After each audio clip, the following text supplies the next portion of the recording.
In the heart of Yumuk village, betrayal didn't just run deep, it ran in the blood. The sound of the origin echoed through the village of Yumuk, sharp and unsettling. It was not the usual call for a meeting, it was a warning. Something terrible had happened. Neoma stood at the edge of her late father's compound, her heart pounding as the news hit her ears like a slap. Obinna is dead. Obinna was her cousin, her childhood friend, her brother in all but blood. The one person she trusted when everyone else in her family looked at her with suspicion since her father's mysterious death 3 years ago. Obinna had been investigating something.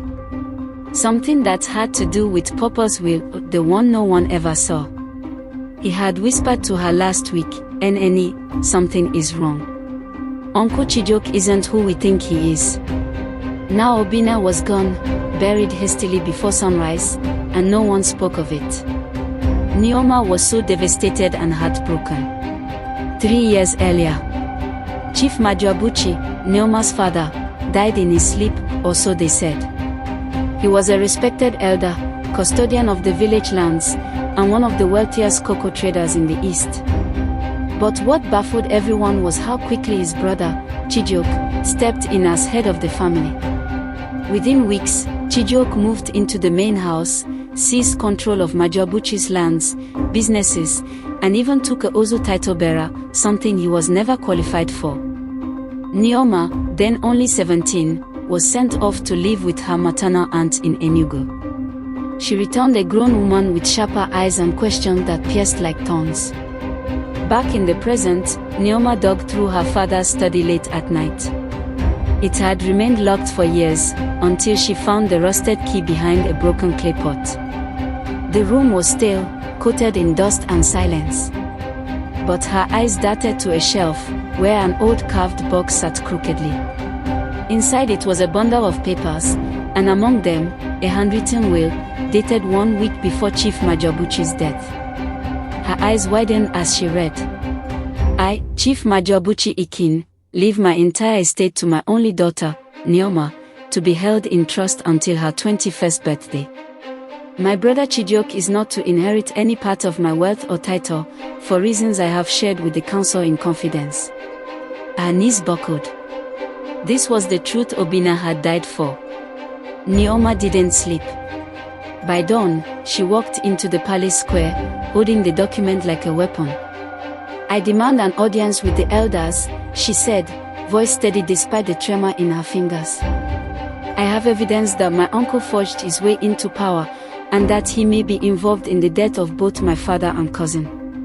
The silence was immediate and heavy. The Onawu, second to the Igwe, looked at her with narrowed eyes. "These are strong accusations, Neoma. Are you ready for the storm that follows?" "I've lived in that storm since I was 17. I'm not afraid anymore." The council meeting was held under the sacred Ujiri tree. The will was read aloud, and gasps rippled through the gathering.